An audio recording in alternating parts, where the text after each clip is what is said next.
Chapter 282. Is that really possible? Surprised by the unexpected words, Ydir looked towards Michelin, who slowly nodded in confirmation. If it were any other magic, it would have been difficult, but we created the amplification circle, so we can interpret the remaining information much faster. This is, of course, assuming that there are still remnants left. But if we simply confirm, we would have to look into it more thoroughly to be sure. But I don't believe it's nonsense. Throughout his explanation, Michelin took frequent short pauses, seemingly engrossed in rapid thought. Finally, with a determined expression, he turned his body. Pause the conversation. His voice rose towards the group of mages who would have diligently divided their roles in a circle, causing the noise to lessen as all eyes shifted toward him. Holding up the tongue of the Pethumat in his hand, Michelin briefly explained its identity and called out several mages by name. You all can possibly guess why I call your names. Do you intend to find the remnants within it? Yes, we can't afford to waste any time. We need to find out before the power of amplification absorbed by the monster becomes too immense. The mages Michelin had called were deeply involved in the development of the amplification circle with him. Realizing his intention, their expressions hardened, shifting through a range of emotions. But, leader, even if we extract the information, we need a large amount of magic power and a controller to disable it. With our current shortage of personnel, how can we? We don't need to worry about the magic power. Isn't it already here with us? At Michelin's heavy retort, the eyes of the mages widened. A profound shock coursed through them like lightning. Do you intend to use the magic spring? Yes. But then, all the magic power we have amplified until now. Michelin's sharp gaze fixed on a mage who couldn't help but exclaim. Weren't you all just willing to risk your lives to help those who might die trying to put out a forest fire? Was that a lie? We can always seize an opportunity if we are alive, but what can we truly gain after losing our honor and lives? The mages remained silent. From afar, the ominous sound of something exploding, accompanied by a low, mournful howl, echoed alongside the vibrations. The most pressing issue right now is to deal with the situation at hand. If we let others handle the issue caused by the amplification circle we created, even if we survive, the honor of our Western Mage Union will never be restored. Remember this. After his final words, Michelin immediately moved to the upper floor with those he had called. The remaining mages split into two groups, one to guard the base and the other to move with Ydir. Sir Ydir, my apologies. I would have liked to accompany you, but I'm not confident about navigating through the forest at night. Don't worry, you don't need to be so concerned. Chasing after Ydir, who was ready to head out, Priest Lusan wore a face full of worry. Still, just in case, take this. What he handed over, out of sight from the mages, was a small cloth pouch. It's filled with pills made from herbs that Mr. Enon gave me, and some of the holy water I bought. They are effective against venoms and wounds. As he took the pouch from the other hand, Ydir felt its significant weight. Silently, he slipped it into the pocket inside his coat and bowed his head in gratitude. Thank you. Don't mention it. I'm sorry I couldn't give more. Please remember that your safety is paramount. You should be cautious, especially if the situation becomes dire. But remember, there are others with you.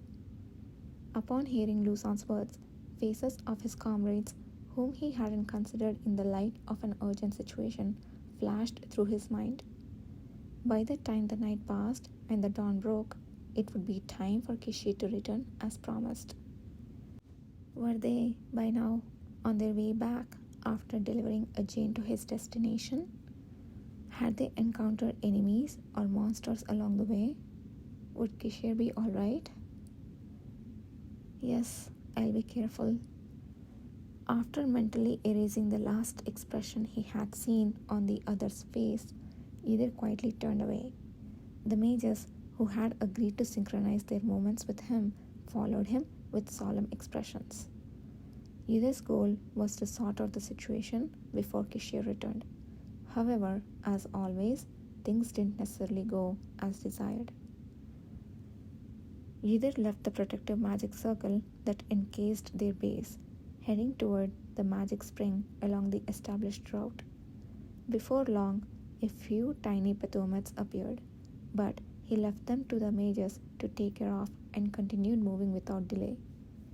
The roaring of monsters and booming noises that had been audible even inside the building now echoed continuously in his ears as he stepped outside.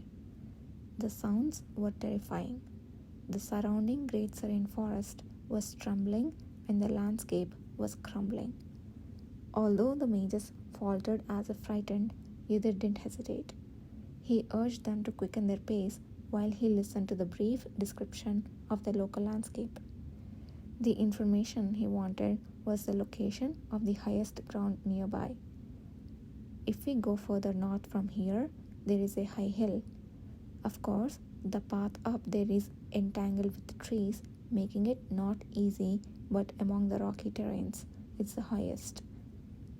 It seems quite close to the magic spring. Yes, it's near, but it's the highest place we could lure it to right now. To find higher ground, we need to travel about a day more. That was undoubtedly too far. Acknowledging this, Either listened intently to the glooming roars and explosive sounds of something being crushed and shattered that came from not too far away. It didn't seem too distant. I thought the creature would have come straight to the base, but it seems to have changed direction for some reason. It has gone further than expected. When we last saw it, it was about the size of a small horse. It must have consumed all sorts of things on its way here, so who knows how big it is now. A mage who had gone with Michelin and Lorna to examine the magic circle murmured nervously. He had been speculating the entire time that the reason of Pathoma's vicarious appetite was its ability to absorb small amounts of magic power present in everything. There is no need to be anxious. If we encounter the monster, please act as I advised earlier. Understood? Yudhir intended to launch an attack the moment he encountered the Pathomet. Like other monsters, the Pathomet was not a creature capable of advanced thought. Creatures guided solely by their instincts would primarily pursue anything that attacked them or annoyed them. Therefore, Yudhir had asked the other mages not to attack Pathomet, even if it was a small Pathomet that hadn't absorbed the magic circle or any other monsters. Yudhir had to take care of it by himself. Of course, a direct attack might not work with Yudhir's power, but there was more geographical features of the forest that could serve as weapons alongside his sword. The larger the Pathomet grew, due to the many obstacles, the more its movements would be restrained, which would be more advantageous for Yudhir. That direction, I can still hear loud noises. Then another mage who had gone a little ahead pointed in one direction. But it sounds too noisy for a monster. Surely not. It must be a mistake. Who could be here at this hour? But isn't that fire? Alongside a suspicious mumble of one of the mages, a sudden red light flashed from beyond the forest. At the same time, the monster's roar echoed loudly. The earth vibrated, causing the entire forest to tremble, and the mages swallowed their groans, holding onto the trees. There was no mention of that monster being able to spew fire. No, that's not the power of Pethumat. Jidr squinted at the light. A strange hunch had come upon him. Where are you going? I'll go ahead. Please slowly follow while looking around. What did you say? Leaving the mages behind, Yizid began to run, as if stepping on the wind. Every time he swung his hand, the trees bent their bodies laboriously to create a vacant space for him. His fingertips tingled, and soon his destination came into view. Yizid swallowed his breath and stopped. The first sight he saw was Pethumat, which had grown to the size of a small house. Every time its massive tail cut through the air, all the nearby trees melted and shattered, creating a wide ruin that resembled a clearing. And in front of it, several people were struggling to combat the monster. What the hell? How do we bring down such a goddamn monster? Dagon, stop using that damn fire. If the forest burns completely because of you, what will happen to our village? Didn't you hear me? Lure it somewhere else, you dumbwits. Stop sending it this way. The ones swearing at each other didn't seem to be professionally trained knights or mages.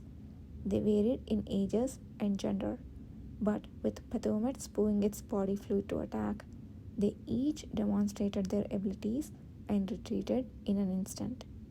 A defensive wall made of fire and water flashed and radiated light.